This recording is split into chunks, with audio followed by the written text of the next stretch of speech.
Welcome to Recap Hub, your go-to channel for film summaries. Today, we have an exciting recap of a thrilling movie for you. Get ready to dive into the world of Ushio and Tora Episode 8 and 9. This action-packed adventure will keep you on the edge of your seat from start to finish. So grab some popcorn, sit back, and let's recap the story of Ushio and Tora.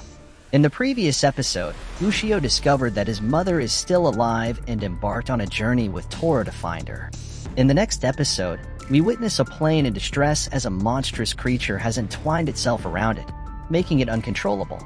The pilot, who was holding a picture of his daughter, realizes he might not make it back this time. The plane eventually crashes. Meanwhile, Ushio and Tora arrive at the airport, planning to travel to Hokkaido.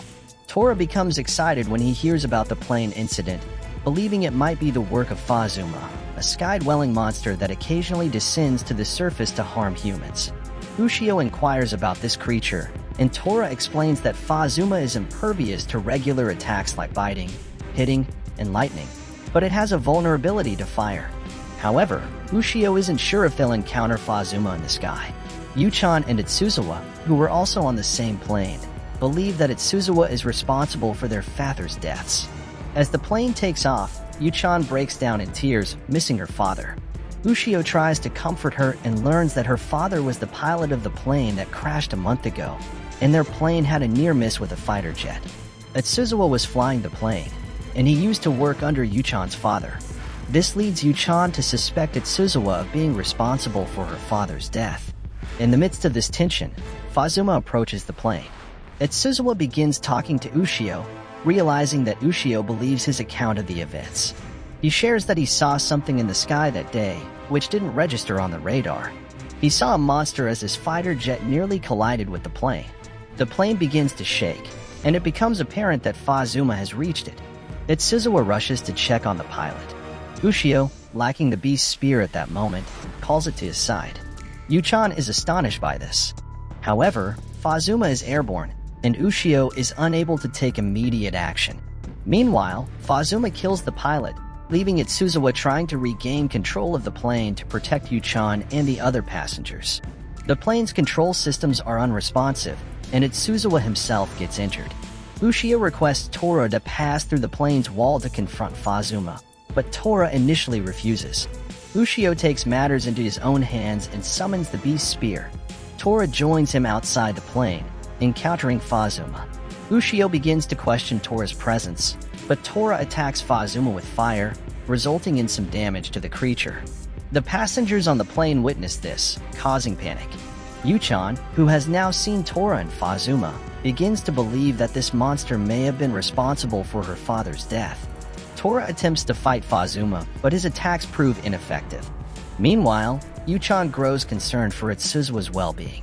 Itsuzawa, with his injuries, urgently requests backup from Jazz F, explaining that a monster has attacked the aircraft and that he needs immediate assistance from an armed fighter jet. However, Jazz F does not detect anything on their radar, leading to further worry for Itsuzawa. He is determined to ensure Yuchan's safety. Ushio informs Itsuzawa that Fazuma can be killed with intense fire, but they currently lack any means to do so. Ushio suggests using a missile, but Jazz F does not take any immediate action, as they still cannot detect the threat. Tora continues to attack Fazuma, but his fire has no effect on the monster, as it requires a much more intense flame to be defeated. Tora becomes frustrated with Ushio for not utilizing the beast's spear, reminding him that it was specifically crafted for killing yokai. Ushio decides to use the beast's spear to stab Fazuma from outside the plane through the wall. Yuchan, fueled by her anger over her father's death, wants to join Ushio in taking down Fazuma. Ushio agrees and takes her with him. Tora starts attacking Fazuma with his lightning power, and Ushio gets ready to use the beast's spear. While the passengers and the Air Force continue to monitor the situation, Jazz F finally detects an unknown entity on the radar. Ushio and Tora initiate their attack on Fazuma. Tora's lightning power injures the creature, and Ushio uses the beast's spear, further harming Fazuma. However, Fazuma is still alive and retaliates by attacking Tora. Recognizing the dire situation, Jazz F contacts Itsuzawa, who provides information about Fazuma's weakness, emphasizing the need for a fire-based attack. He instructs the Air Force to use missiles, but they face difficulties in launching an attack due to the precarious situation on the plane. Now Tora suggests to Ushio that they go to the top of the plane so he can use the beast spear to attack Fazuma.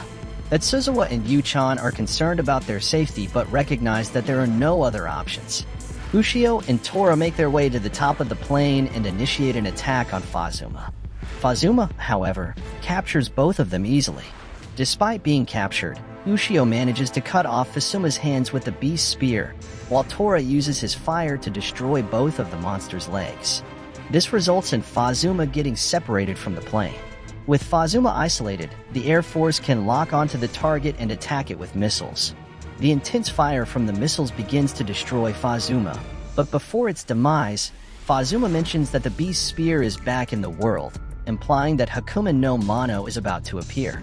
Fazuma is ultimately destroyed, and Ushio and Tora emerge safely.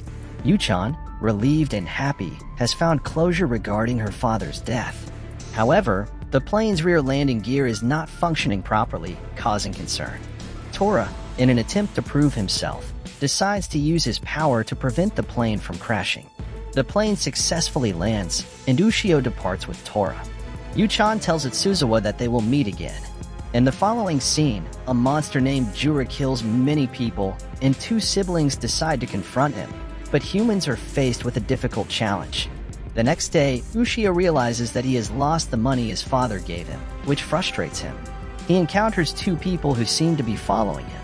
A strange incident occurs when a Kamitachi tries to attack a girl. Ushio attempts to defend her by using the beast spear, believing it's a whirlwind. However, Tora corrects him, identifying it as a Kamitachi. Before Ushio can take further action, a woman intervenes, stopping him. The lady explains that they were testing Ushio to determine if he could control the beast spear. Ushio and Tora are then taken to the deep mountains where they encounter ancient yokai known as Kamitachi. These Kamitachi reveal that they are siblings and that they want Ushio to kill their brother, Juru. Ushio is initially angered by their request, as they want him to kill their own brother. He comes across the body of a deceased villager, further emphasizing the urgency of the situation. Raisan, one of the Kamitachi, explains that more humans will be killed by Juru if they do not intervene. Kagari, another Kamitachi, voices her hatred for humans and reveals that they were driven out of their home by humans. Raisan describes the Kamitachi's role in 3 steps. The first Kamitachi traps a human, the second Kamitachi cuts the human, and the third Kamitachi treats the wound. Raisan clarifies that they do not kill humans. Kagari's medicine can instantly mend wounds, but they are bound by a rule prohibiting the killing of humans. Raisan also mentions that Kamitachi usually inhabit regions further south. Kagari's medicine is unique and can heal injuries inflicted by Kamitachi. It's the only way to save Ushio's life after he is severely injured in his confrontation with Juru. Kagari uses her medicine to heal Ushio's wounds, and he is miraculously saved from the brink of death. Juru, who had broken the Kamitachi rule and revealed his true form to humans, is intent on exacting revenge on them. Even Raisan, his sibling, tries to reason with him and reminds him of the rule they are bound by. However, Juru is undeterred, as he harbors resentment towards humans due to their past actions, which forced the Kamitachi siblings to leave their home. During the confrontation, Tora also gets involved and attacks Juru. Despite suffering a severed hand from Juru's attack, Tora remains determined to protect Ushio. Juru is aware that Ushio has human allies who could potentially use the beast spear against him, which is why he decides to target Ushio. As the situation intensifies, Kagari's use of the medicine not only saves Ushio but also hints at a potential resolution to the conflict. The Kamitachi, including Raisan, may be able to utilize Kagari's powers and their connection with Ushio to address their grievances and issues with Juru, ultimately seeking a peaceful solution. Ushio and Tora, along with Kagari and Raisan, confront Juru at the construction site. Kagari tries to talk to Juru and dissuade him from killing humans. She shares the sad history of the Kamitachi and how they were forced to leave their home due to human fear and development. Ushio, on the other hand, believes that violence is not the solution, and he attacks Juru with the beast spear to stop him. Juru, in a fit of anger, retaliates by cutting a mountain and causing it to fall on them. Ushio and Tora manage to hold the mountain up to prevent it from crushing Kagari and Raisan. However, they find themselves in a precarious situation because gasoline is leaking, and any spark could lead to a catastrophic explosion. The Kamatachi siblings are torn between their desire for revenge against humans and Kaguri's plea for reconciliation. This dangerous standoff may have a significant impact on their future actions and their relationship with humans. As the situation intensifies at the construction site, Ushio steps forward and offers himself as a target for Juru's anger.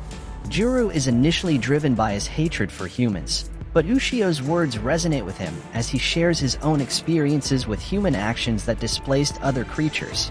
Ushio's heartfelt speech highlights the consequences of human actions on yokai and the rift between them and humans.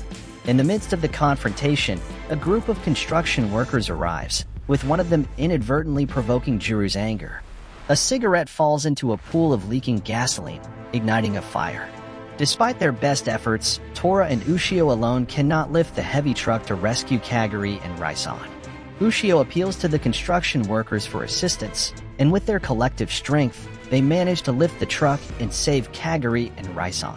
Ushio promises to find a new place where the Kamatachi siblings can live in peace without human interference.